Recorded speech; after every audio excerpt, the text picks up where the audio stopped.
Street fighter movie में विद्युत जामवाल एक आइकॉनिक इंडियन कैरेक्टर डालसिम को प्ले करने वाले हैं। और अगर आपको डालसिम की हिस्ट्री के बारे में कोई आइडिया नहीं है तो चिंता मत कीजिए, बस इस वीडियो को एंड तक देखिए एंड आपको डालसिम का पूरा ओरिजिन पता चल जाएगा। So let's break it down. Dhalsim India से आने वाला एक ओल्ड योगी है जिसने कई साल योगा में डेडिकेट करके इसमें मास्टरी हासिल की है। इसीलिए वो अपने अंदर की पावर ऑफ नथिंगनेस का यूज करके लेविटेट कर सकता है, अपनी बॉडी को मार्वल के मिस्टर फैंटास्टिक की तरह स्ट्रेच कर सकता है।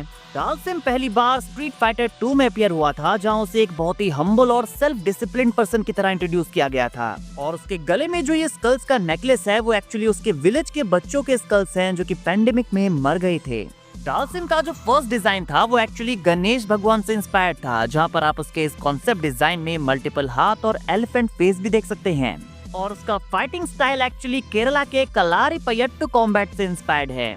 उसके पास टेलीपोर्ट होने की एबिलिटी भी है और साथ में वो अपने मुंह से फायर भी उगल सकता है ना। क्योंकि डालसिम एक योगी है तो वो वायलेंस में बिलीव नहीं करता अनलेस उसे इसके लिए मजबूर न किया जाए। डालसिम की वाइफ का नाम सैली है और उसका एक बेटा भी है जिसका नाम है दत्ता। डालसिम गरीब लोगों के लिए मनी भी इकट्ठा करता है क्योंकि उसने अपने जीवन में यही सीखा है कि उसे हमेशा जरूरतमंदों की हेल्प करनी चाहिए। नाउ डालसिम एक बार स्ट्रीट फाइटर के एक और इम्पोर्टेंट कैरेक्टर एम बाइसन की बुराई को सेंस करता है, जिसे मूवी में डेविड डेस्मार्चिन प्ले करने वाले हैं। और डालसिम ऐसे इंसान को डिस्ट्रॉय करने का फैसला करता है। भले ही ये उसके बिलीव्स के अगेंस्ट था, बट उसका मानना था कि इतना इविल और पावरफुल पर्सन जो कि ओनली डिस्ट्रक्शन का इंटेंशन रखता है दुनिया में नहीं होना चाहिए। और अपनी इस जर्नी के दौरान वो ऐसे ही कई सारे और मेन कैरेक्टर्स के कांटेक्ट में आता है। और डालसिम का कैमी के ऊपर काफी बड़ा इम्पैक्ट पड़ता है, जिसे मूवी में मेल जॉर्सन प्ले करने वाली हैं। अब इसका रीजन ये है कि जब कैमी डालसिम से मिलती है तो वो एम बाइसन की इविल ऑर्गेनाइजेशन शडालू की एक ब्रेन वॉश्ड एजेंट थी। उसका कोड नेम किलर बी था और एम बाइसन ने उसे डालसिम को मारने के मिशन पर भेजा था। इसीलिए जब वो दोनों एक दूसरे से मिलते हैं तो डालसिम यहाँ उसके माइंड में घुसकर शडालू के कंट्रोल को ब्रेक कर देता है। और शडालू से फ्री होने के बाद कैमी को उसकी फ्री विल मिल जाती है। उसके बाद डालसिम फिर से डिसअपियर हो जाता है। ऐसा इसलिए क्योंकि रियू डालसिम से पहले बाइसन तक पहुंच चुका था, जिसे एंड्रयू कोजी प्ले करने वाले हैं। इसीलिए डालसिम अपने गांव इंडिया वापस आ जाता है। देन उसके बाद डालसिम दोबारा वापस आता है, जहां वो एम बाइसन के रखे गए टूर्नामेंट में एंटर करता है। वो अपने गांव के लिए कुछ पैसे कमाना चाहता था, लेकिन उसके लिए ये काफी मुश्किल था क्योंकि एक फाइटिंग टूर्नामेंट में शामिल होकर वो अपने पैसिफिस्टिक बिलीव्स को तोड़ रहा था। इसीलिए डालसिम टूर्नामेंट से लीव कर देता है। आगे हम उसके गांव को देखते हैं, जिन्हें काफी बड़ी प्रॉब्लम का सामना करना पड़ता है क्योंकि उन्हें एक नेचुरल रिवर से जो पानी मिलता था उसे सिन के बनाए गए डैम से रोक दिया गया था। और सिन एक्चुअली शैडोलू का ही वेपन डिवीजन था।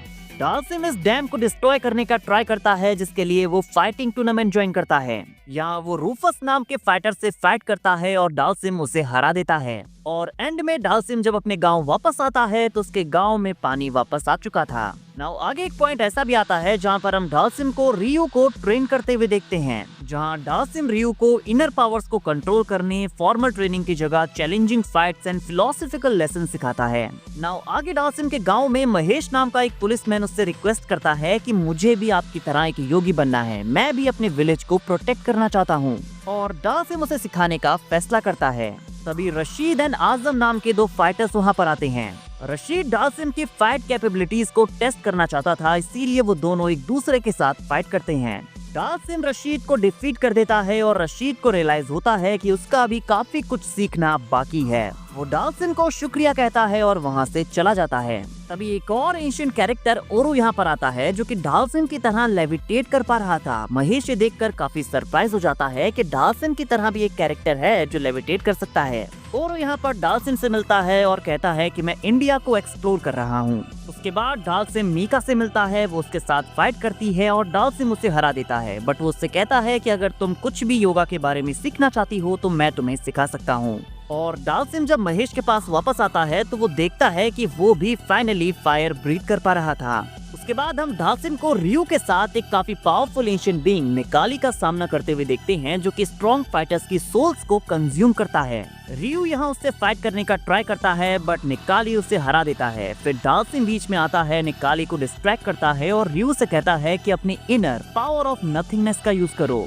और जैसे ही ब्लैक मून वहाँ अपीयर होता है, निकाली डिमटेरियलाइज हो जाता है। उसके बाद हम डालसिम को वर्ल्ड के सारे फाइटर्स के साथ एक साथ आते हुए देखते हैं, जो सारे मिलकर श्रद्धालु के प्रोजेक्ट चेन्स को डिस्ट्रॉय करने वाले थे, जिससे M Bison negative energy consume करके और भी ज्यादा स्ट्रॉन्ग बन रहा था और सारे फाइटर्स मिलकर यहाँ श्रद्धालु के बेस को डिस्ट्रॉय कर देते हैं।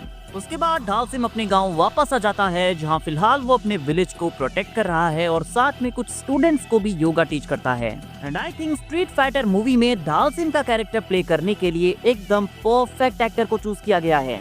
डालसिम के कैरेक्टर की तरह ही रियल लाइफ में भी विद्युत जामवाल, कलारीपयट्टू और कई सारी अदर मार्शल आर्ट स्किल्स में माहिर हैं। बॉलीवुड में हमने उन्हें उनकी इन स्किल्स का यूज करते हुए कुछ मूवीज में देखा भी है, बट डालसिम वो कैरेक्टर है जिसे प्ले करते टाइम विद्युत जामवाल अपनी इन स्किल्स को पूरी तरह से शो कर सकते हैं। गाइस, आप विद्युत जामवाल को स्ट्रीट फाइटर मूवी में देखने के लिए कितने एक्साइटेड हैं, कमेंट करके बताइए। एंड वीडियो अगर अच्छी लगी हो तो वीडियो को लाइक एंड चैनल को सब्सक्राइब करना ना भूलें, बिकॉज ऐसी ही अमेजिंग वीडियोस हम डेली लाते रहते हैं।